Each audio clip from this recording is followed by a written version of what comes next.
Vamos a continuar con los vídeos en los que hablamos de terapia. Hoy tenemos a Maximiliano Freites, que ahora se presentará, y empezaremos como una conversación acerca de diferentes temas sobre qué es terapia y igual también centrándonos un poco en el psicoanálisis, que parece que es un tema que tú dominas, ¿no? En el que eres especialista. Si quieres, preséntate antes que... Bueno, como dijiste, yo soy Maximiliano Freites. Bueno, vivo en Berlín hace 12 años y hace 10 que tengo mi consultorio acá en el barrio Neukölln. Ok. Y desde hace 10 trabajas como psicoterapeuta, digamos, aquí. Okay. Sí. ¿Y sobre todo con gente hispanohablante o de todo? No, con gente hispanohablante. Inmigrantes, obviamente, si son hispanohablantes, claro. Son inmigrantes.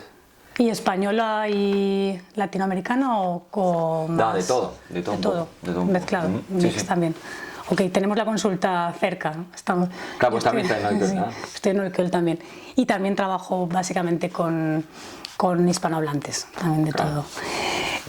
Para empezar igual, antes de entrar en definir el psicoanálisis o las diferencias, me gustaría hacerte una pregunta un poco más general, compleja como todas las preguntas generales, pero bueno, para que me digas qué entiendes tú o qué es para ti la terapia.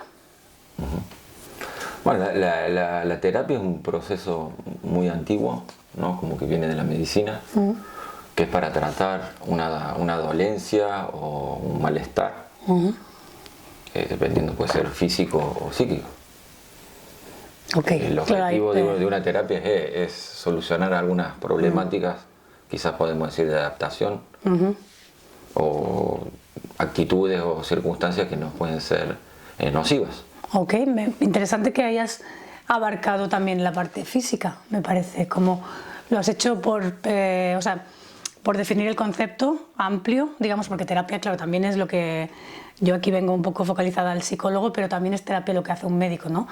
O es que también entiendes, terapia, claro, o es que también entiendes la terapia psicológica como una forma de tratar lo físico. De tratar lo físico, interesante.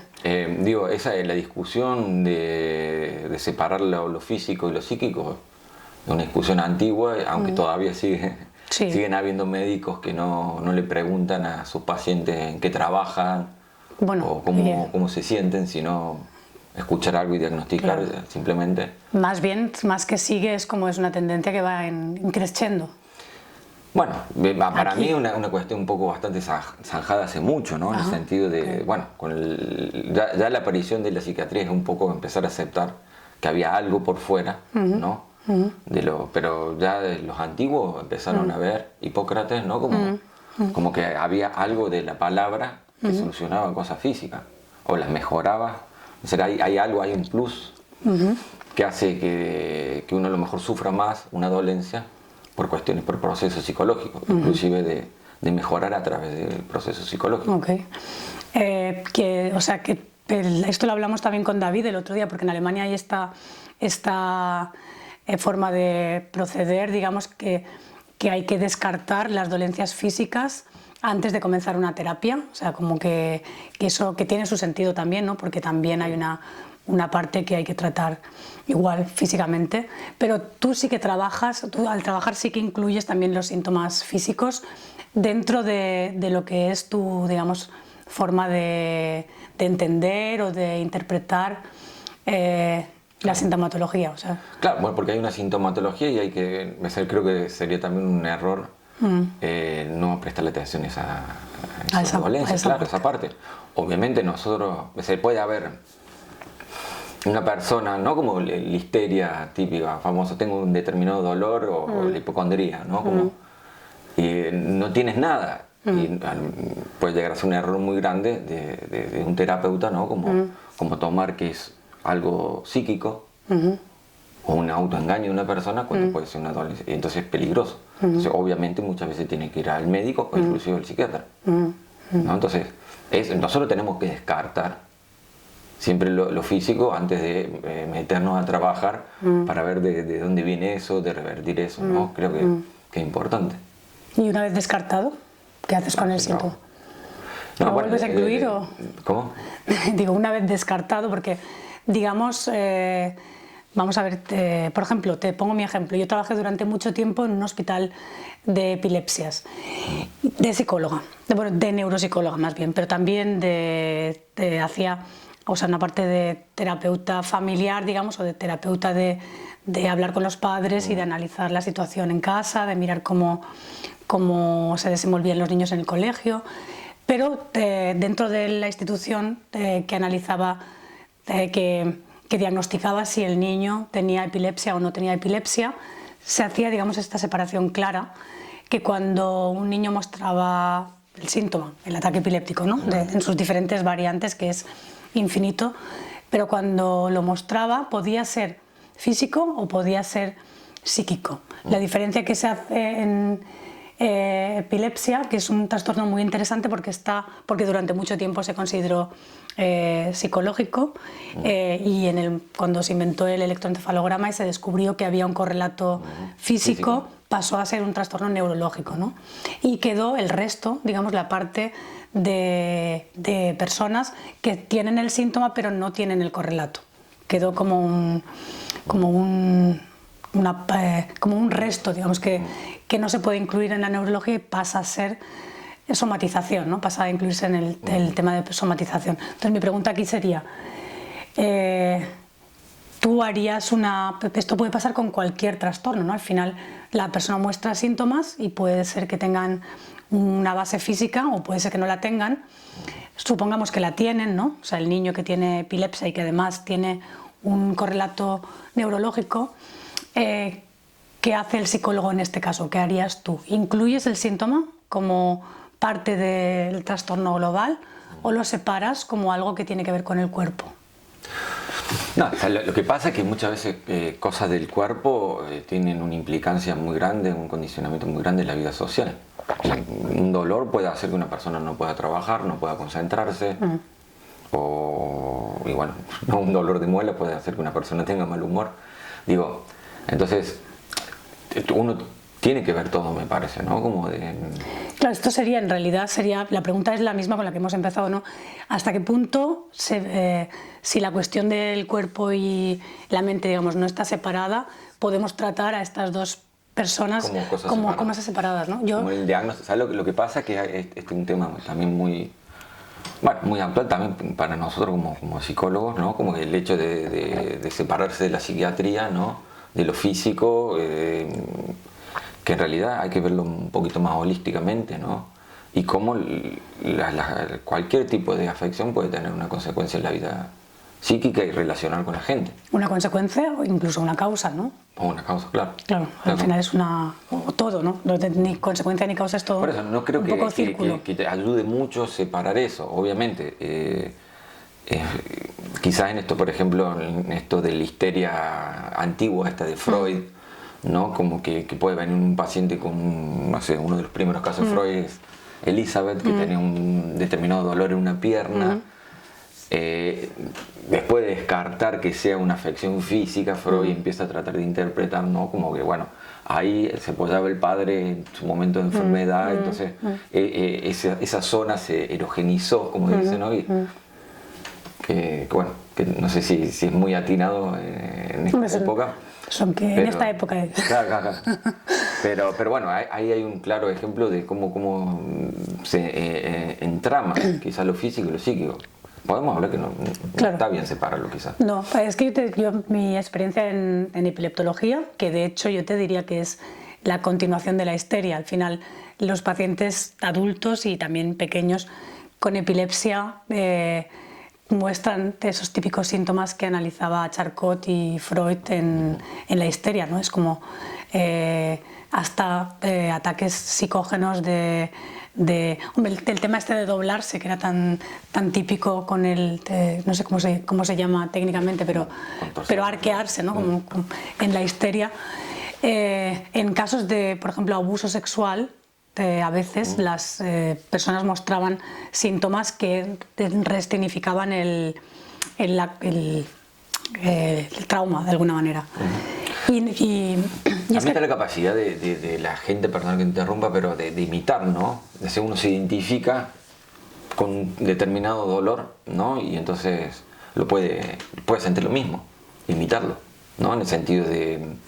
¿Imitarlo qué quiere decir? Inconscientemente, como ves que alguien quizás con determinado síntoma, Freud habla de la ganancia secundaria de la enfermedad. Entonces, por un lado uno la pasa mal porque está enfermo, pero por otro lado los padres te atienden de forma especial, te cuidan. Quizás si hay conflicto en la casa o muchos reproches por parte de los padres, cesan en ese momento. Tus responsabilidades cesan. Si tenés problemas en la escuela, no tenés que ir a la escuela porque estás enfermo. Claro. Entonces ahí siempre hay una ganancia secundaria de la enfermedad.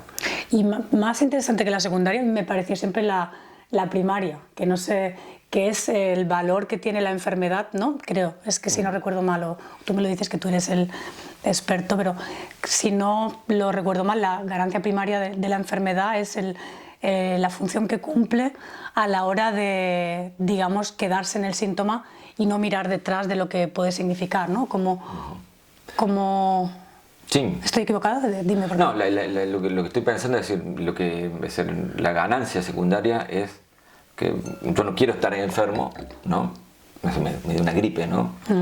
Pero empiezo a ver que en ese proceso hay un trato especial hacia mí que me conviene.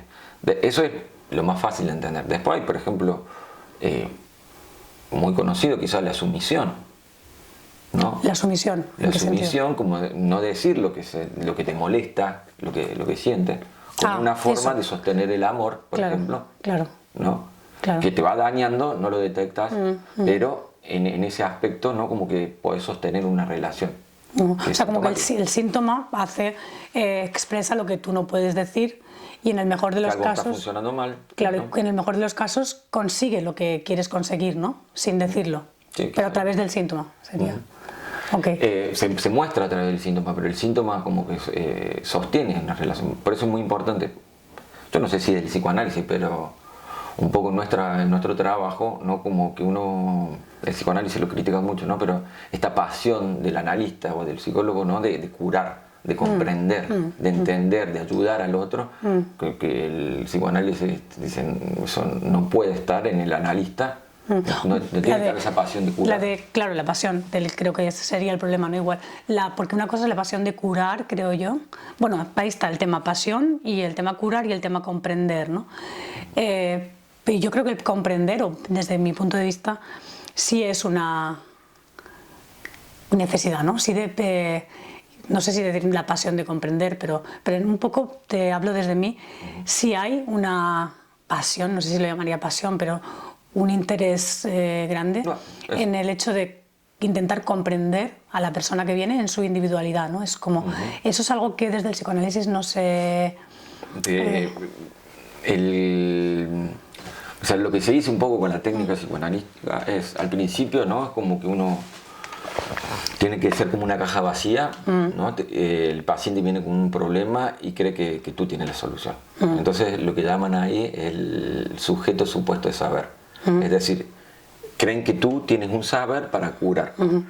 En realidad el psicoanálisis dice, el analista no tiene que tener ningún saber más que el técnico, que saberse quedar al margen, formar esa caja vacía. Desde el psicoanálisis, ¿no? O sea, es como, sí. porque esa idea, por ejemplo, en la sistémica no está, y en otras escuelas lo hablábamos con David, con Irene el otro día tampoco, pero desde el psicoanálisis está todavía esta idea de no comprender, y es justo al revés lo que dice, es a través del malentendido, o sea, de generar malentendido, ¿no? Con el paciente, como decir, no entiendo lo que decís, o qué quieres decir con eso, como que fuerza al sujeto a subjetivarse más. Es decir, del psicoanálisis el problema mayor es que una persona se desconecta consigo mismo, para decirlo un poco sencillamente, por distintas cuestiones, ¿no? Siempre es como algún conflicto entre el deseo y el deber, ¿no? Aparece mucho en juego el otro, ¿no? Entonces el sujeto aparece muchas veces con frases que no son de él. Soy un fracasado. Entonces, a lo mejor esto, ¿no? Vamos a decir, un psicólogo normal dice, te entiendo, o tratar de entender qué es el fracasado, ¿no? Y y quizás el psicoanálisis es tratar de enloquecer un poco ese lugar. Por ejemplo, ¿quién dice que es un fracasado? Entonces ahí uno puede ver que a veces, no, porque mi papá decía de chico, o yo lo escuchaba, que él decía siempre de él mismo quizás que era un fracasado. Entonces empezás, que es lo que se llama la localización subjetiva. El trabajo del psicoanalista al principio es, no es comprender, no es ayudar, no es dar un consejo, está prohibido. Es más que nada ayudarle a la persona, ¿no?, a que se vaya localizando desde su discurso. El psicoanálisis, lo que es la palabra y el deseo es lo más importante. Entonces, ¿quién está hablando? ¿De dónde me hablas? Lo que dices, ¿de dónde viene? ¿A nombre propio lo decís? ¿O es algo que lo tomaste y te quedaste pegado en eso? ¿Sí? Sí. Entonces, al principio, el principio de la terapia es, más que nada, que se llama localización subjetiva, es quizás repitiendo muchas veces, bueno, usted lo dijo, yo no puedo con esto. Yo no le estoy diciendo que usted no puede. Usted está diciendo eso, usted lo dijo. Como llevarlo frecuentemente a su lugar para que empiece poco a poco a hablar de sí mismo. ¿No?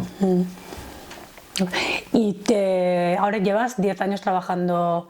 Te lo pregunto porque en mi caso yo de hecho quería ser psicoanalista, pero no pude permitirme la formación en Alemania porque es extremadamente cara y intensa. Pero bueno, yo he seguido formándome también en psicoanálisis por mi cuenta. Acabé estudiando sistémica.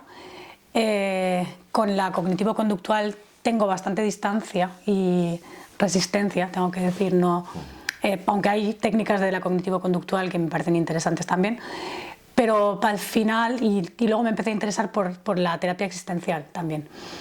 Quiero decir, al final acabé siendo poco ortodoxa, aunque sí que tengo que decir que la sistémica es un punto fundamental de mi trabajo al final. ¿Cómo es en tu caso? Bueno, en mi caso, claro, yo vengo de Argentina y bueno, en realidad yo empecé a estudiar psicología porque se anotó un amigo. Yo estaba en un colegio técnico. Qué sincero. Soy técnico, no, sí, porque yo soy técnico en electrónica industrial, me gustaba mucho la matemática, la electrónica. Yo tenía que seguir en la tecnológica, en la universidad tecnológica. Pero bueno, pasó un momento que se notó un amigo y dije, bueno, hay que estudiar, voy a ir. El primer año fue como en la escuela, ni siquiera me fue tan bien. Fue como no como lo hice automáticamente, y después en segundo año, con la materia de psicoanálisis, realmente me abrió un mundo y me cambió realmente la vida. En el sentido de sentir, yo hasta ese momento académicamente no... ¿Pero tampoco incluyendo la electrónica? No, tampoco. La electrónica no era tan buena, pero me gustaba, pero no era a veces nunca fue un alumno, ¿no?, como ejemplar. Y después ya con el psicoanálisis eso cambió muchísimo. ¿Por el interés que te despertó? Me despertó muchísimo interés, quizá obviamente como todo, ¿no? Como que empecé a entender no solo al otro, sino a mí mismo también. Y eso realmente me obsesionó de buena forma. Y hizo que yo también la universidad y que me comprometiera mucho más con eso. Wow. Por eso, la formación mayor que tengo es psicoanálisis. Después, creo que todo ayuda, ¿no? Desde la literatura a la experiencia misma, desde charlas de muchísimas horas de sesiones y que uno va descubriendo cosas también, o de la vida misma, ¿no? Creo que cualquier herramienta que pueda servir, ¿no? Lo se que va ayuda, incluyendo. Listo, claro. Por eso no sería como algo tan ortodoxo. Creo que a esta altura pensar que, por ejemplo, Freud, ¿cuántos libros escribió? Es muchísimo el material que tiene, y pensar que una persona, todo lo que ha escrito es atinado, es bastante medieval, ¿no? Sí, sí. A ver, me surgen varias preguntas. Por una parte, yo también me anoté en psicología porque mi nota de selectivo era muy baja. Y a diferencia de en Alemania, que piden una nota muy alta para entrar en psicología, en Valencia en ese momento entraba cualquiera. Y de hecho mi primera opción era cine y al final no me cogió, tampoco en psicología, acabé entrando en lista de espera. Y si bien Me fue muy bien desde el principio, o sea, sacaba muy buenas notas porque en Valencia todos los exámenes eran de tipo test y aprendí la técnica de cómo hacer los exámenes bien. Virgen María, dame puntería. Sí, aprendí a hacer ese tipo de exámenes. Multiple choice, ¿no? Sí, y me hice virtuosa en ese tema. Tampoco era tan difícil, pero todo estaba muy fragmentado también. Pero lo que vengo a decir es que no me hubo nada en toda la carrera, creo. Creo no, lo recordaría, que me apasionara. No, entre los 5 años de carrera, al final, un profesor de neuropsicología fue el que me despertó el interés por la neuropsicología, pero después de Caso, ¿no? Claro, el último año y tampoco era una pasión como lo es, por ejemplo, para mí ahora el trabajo de terapeuta y lo interesante de la naturaleza humana no se despertó en la carrera.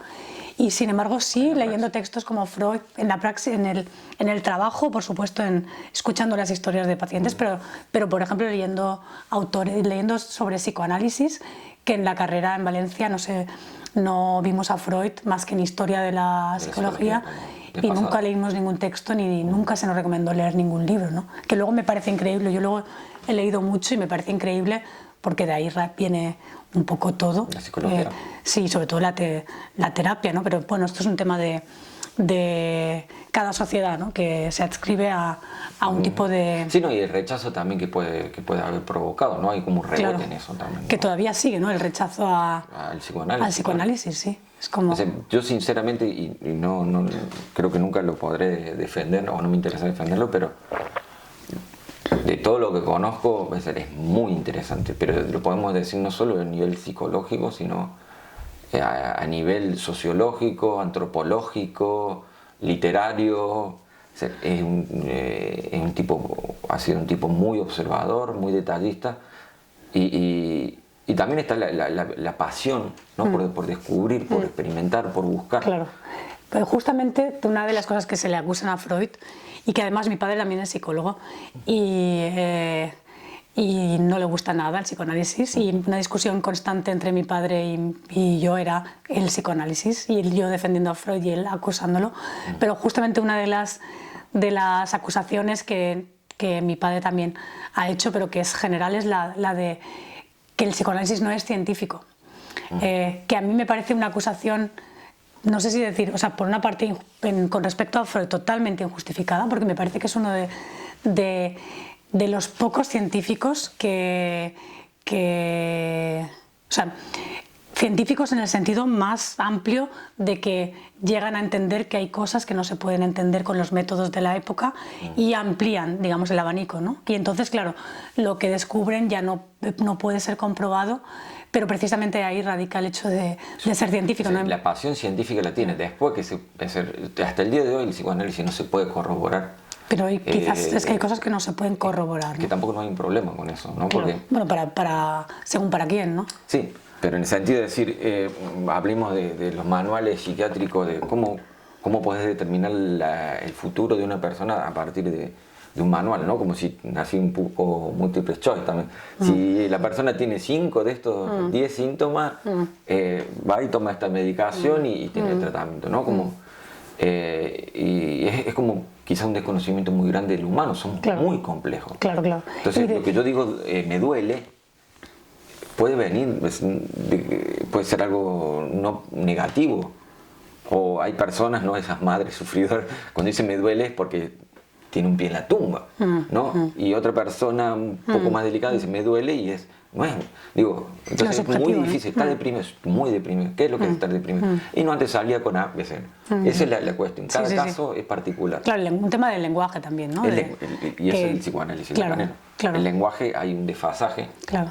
De por sí, del hecho de no poder decir lo que uno quiere, ¿no? Entonces ya el sujeto está fallado. Entonces cada caso en psicoanálisis es un caso especial. Claro. Entonces no se puede generalizar. Claro. Que es lo que se intenta desde la psicología científica, ¿no? Que intentar encontrar, y que ahora está cada vez más en boga, ¿no? Intentar como sacar leyes que valgan que sean generales para... Está buenísimo. Está súper bien, claro. Sí, la cosa es esta, si vamos a hablar de escuela, es como, no sé, los equipos de fútbol de barrio, ¿no? Como que hay un enfrentamiento, una disputa, a ver quién es el mejor, quién le gana a quién. Cuando acá se trata del malestar humano y de cómo no mejorar eso. Entonces, todo lo que ayuda, y no hay que escribirse a nada. Porque yo soy psicoanalista, yo me voy a cerrar a una cosa que está funcionando muy bien. Claro. ¿No? Pero ahí requiere cierta apertura por tu parte, porque desde, digamos, socialmente sí hay una presión, que yo la he sentido tanto aquí como en mi trabajo en los hospitales, por un desprestigio de todo lo que no pueda ser explicado de una manera científica. Ver para creer, ¿no? Ver para creer, sí, bueno.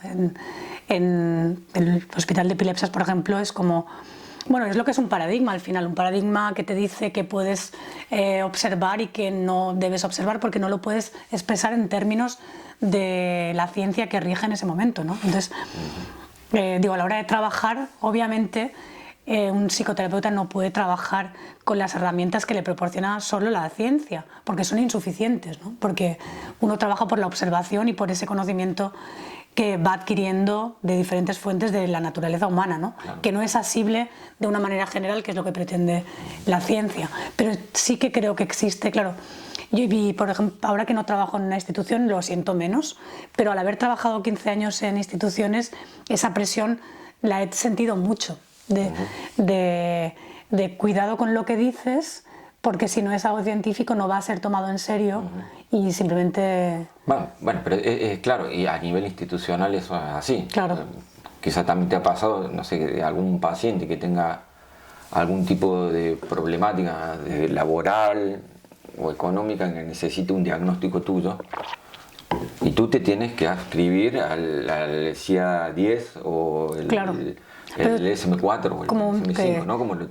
Como clasificas, claro, ¿no? Y das un diagnóstico. O simplemente que ellos lo quieren, ¿no? Me ha pasado, me han pasado las dos cosas, ¿no? Pero, o sea, al no estar, no sé si tú trabajas con las Krankenkassen, con el sistema de las Krankenkassen, porque ahí tienes siempre este doble juego, ¿no? Tienes que muchos terapeutas que tampoco ven los diagnósticos como realidades o como necesarios, sino como un trámite. Entonces tienen esta doble vertiente, esta doble visión sobre, por una parte, el informe que hago para la Krankenkassen o para la Seguridad Social.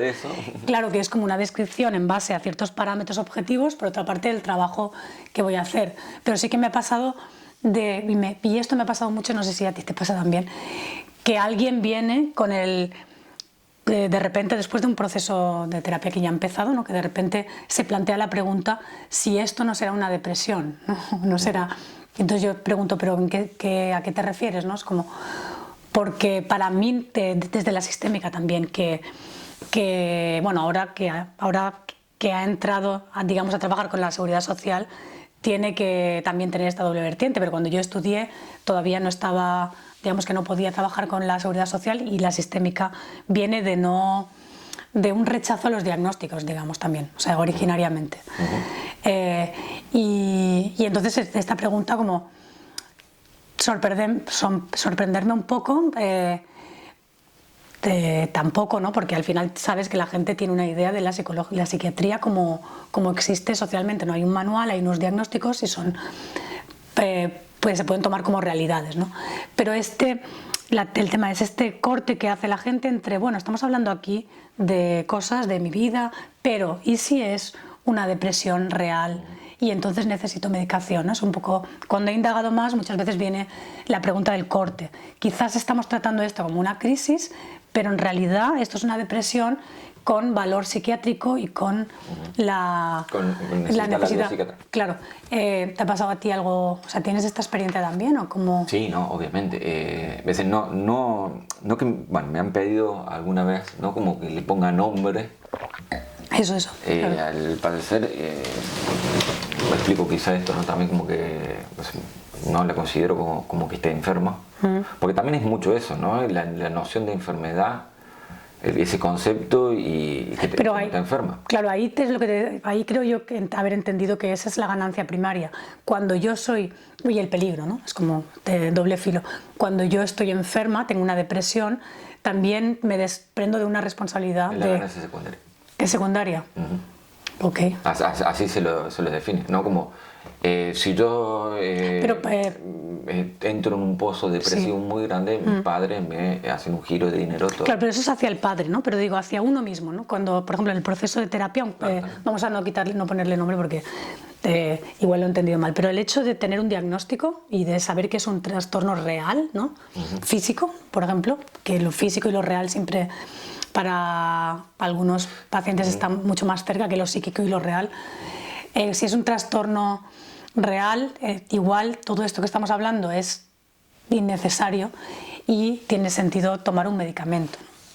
Bueno, pero eso me parece que es algo que el psicólogo tiene la tarea de hacer, ¿no? No hace falta que el paciente te pregunte, te pida un diagnóstico para llegar al diagnóstico, sino como que ya lo ves, ¿no?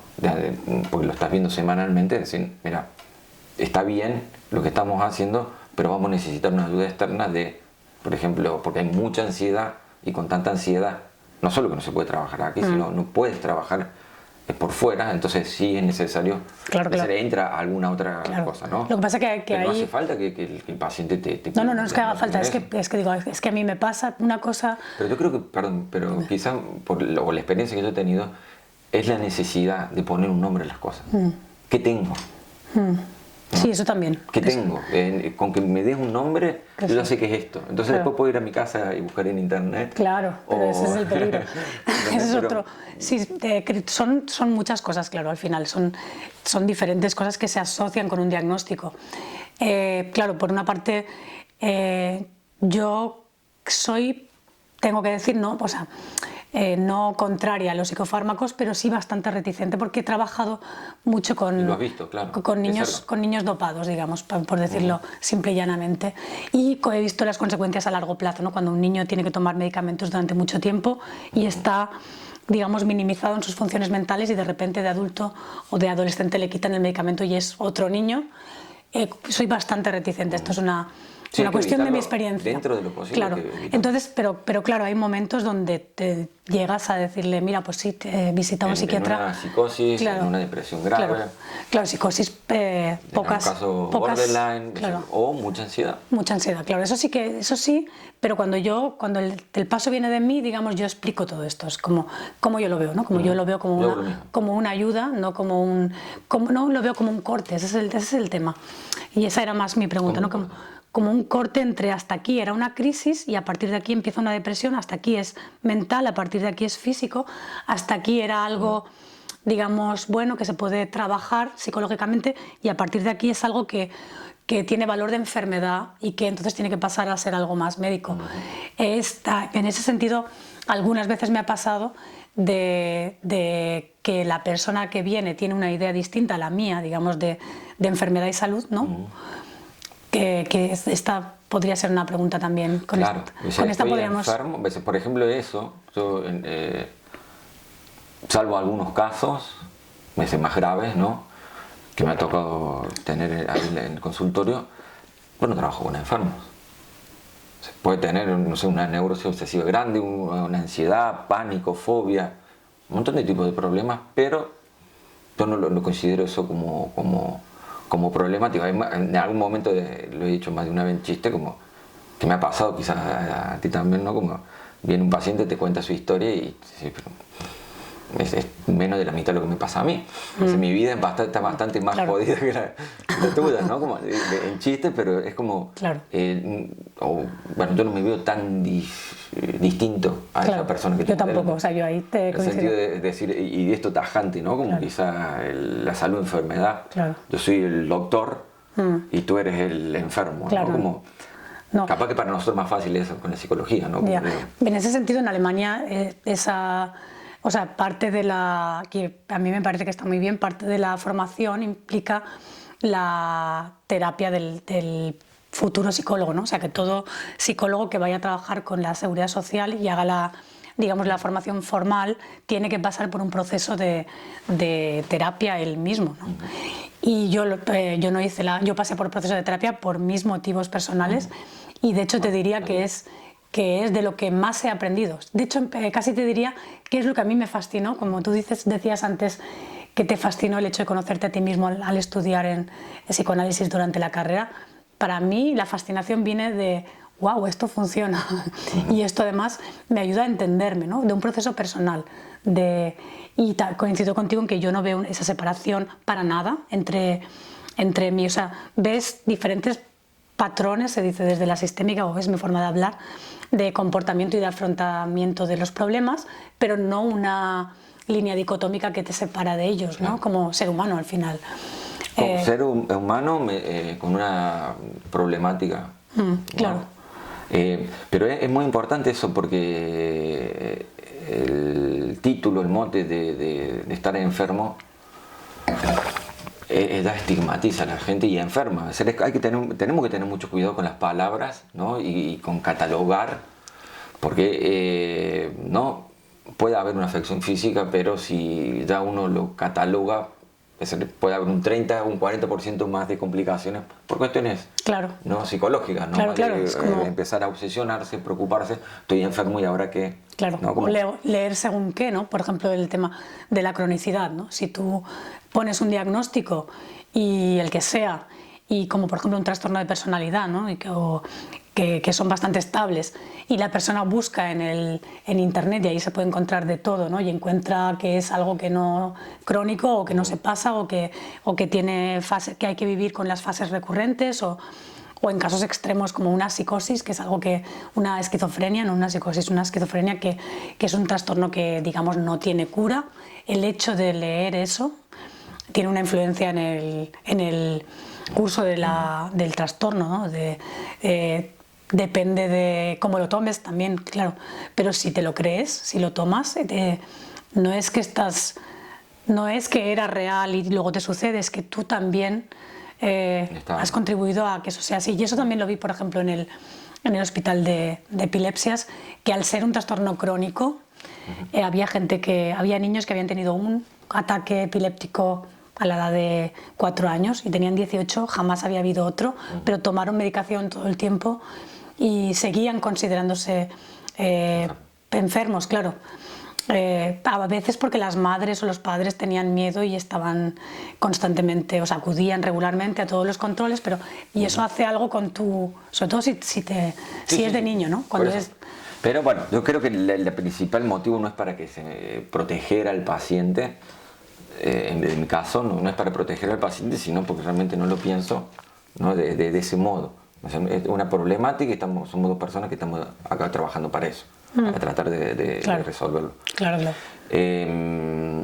También es esto, ¿no? Como había un experimento, había un psicólogo bastante conocido en Argentina que es Enrique Pichón Rivière, que trabajaba ahí en neuropsiquiátrico y experimentó algunas cosas y por ejemplo la mejoría, bueno, y también hicieron en la misma institución la Radio La Califata, que estaba Manu Chao también, que es hacerlo participar a los internados, ¿no? De eventos poéticos, musicales, de literatura, y hicieron una radio.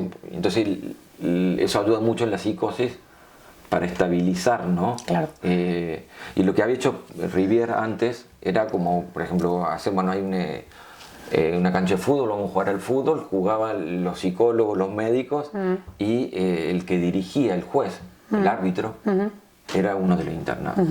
Y entonces empezó a notar, ¿no? Como la mejoría de decir cómo va a ser el juez si está incapacitado mentalmente. Y eso ayuda mucho. Entonces hay mucho de ese estigma que empeora las cosas. Claro, es que ahí le estás otorgando una confianza. Una función, ¿no? Claro. Hay una función y estás dándole también a los síntomas una válvula, en el hecho de la radio, de la creatividad, una válvula de expresión, ¿no?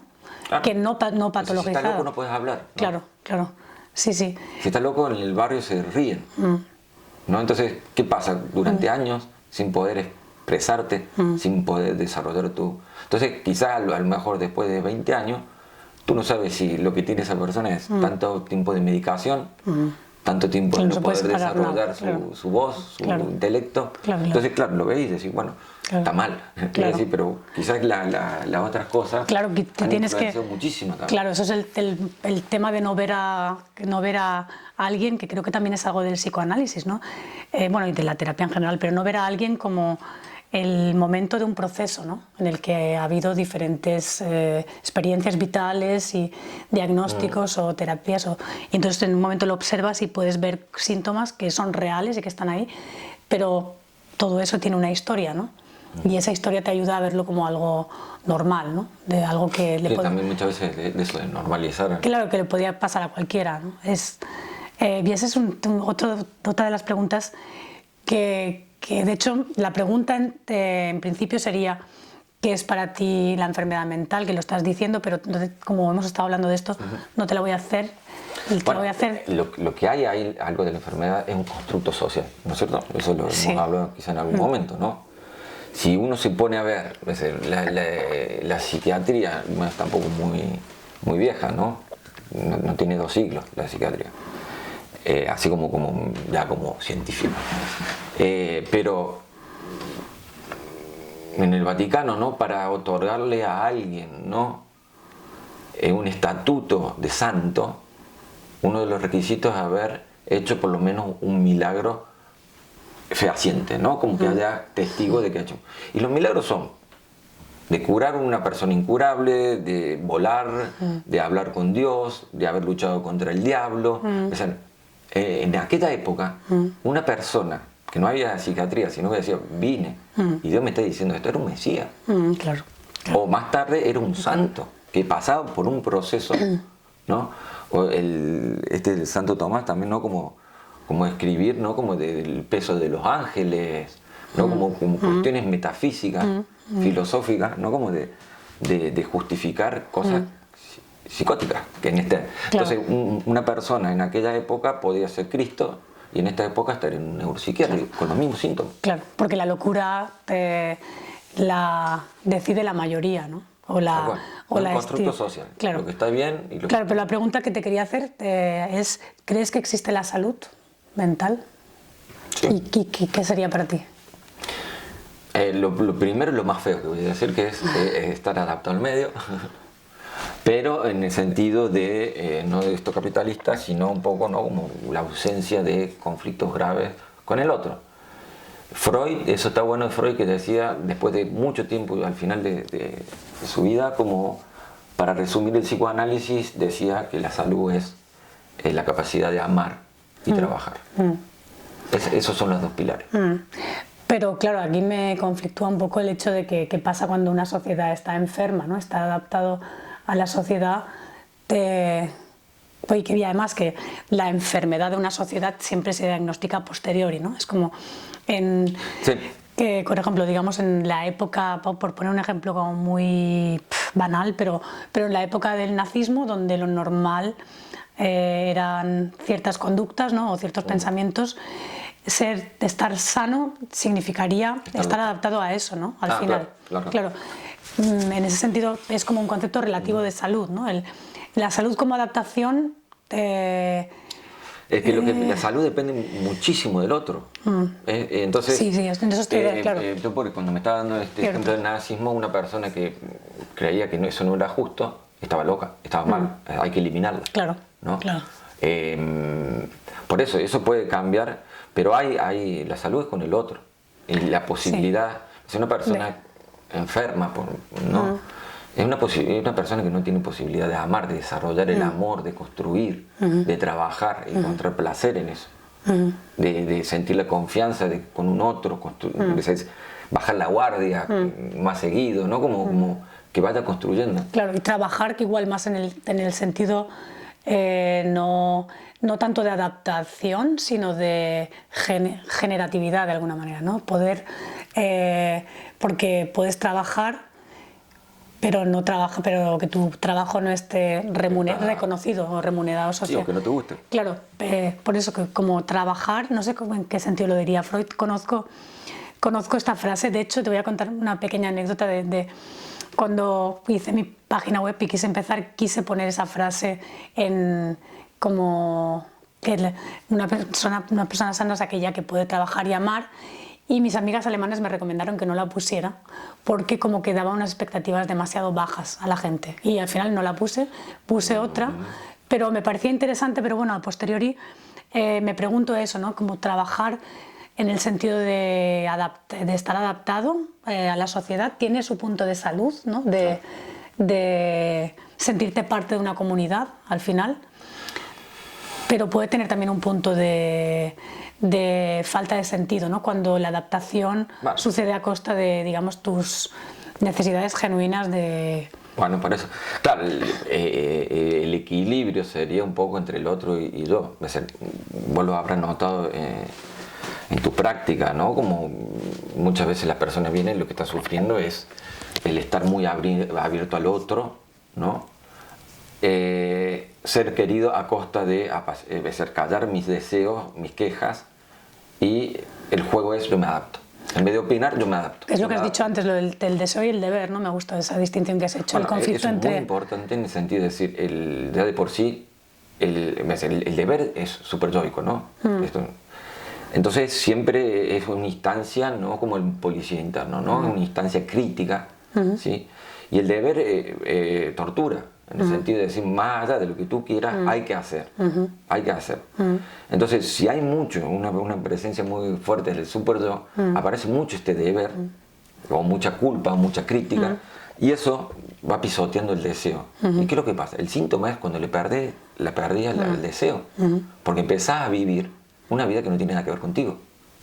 Las cosas que pasan no tienen mucho que ver contigo.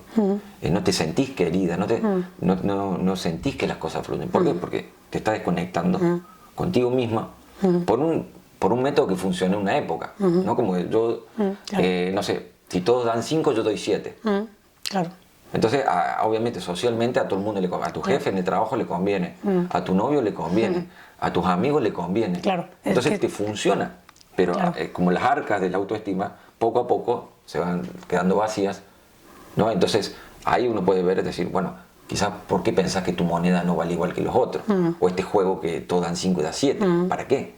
Y para ser querido, pero eso en poco tiempo hace que sientas que tu vida no tiene nada que ver contigo, no sentís motivación. Entonces parece quizás esto como depresión, o falta de objetivos, o falta de motivación. Y es un poco también el síntoma, avisa que no estás yendo por buen camino. Claro. Claro. Y aquí hay un sociólogo que no sé si lo conoces, se llama Norbert Elias, que decía decía algo parecido a lo que dice Freud en El malestar en la cultura, que Freud decía como que la sociedad siempre es enemiga del individuo, porque para que la sociedad funcione, el individuo debe de adaptarse, y para adaptarse debe de reprimir ciertas pulsiones, ¿no?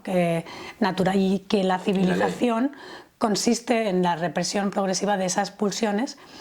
Y el sociólogo este decía que la civilización es la progresiva conversión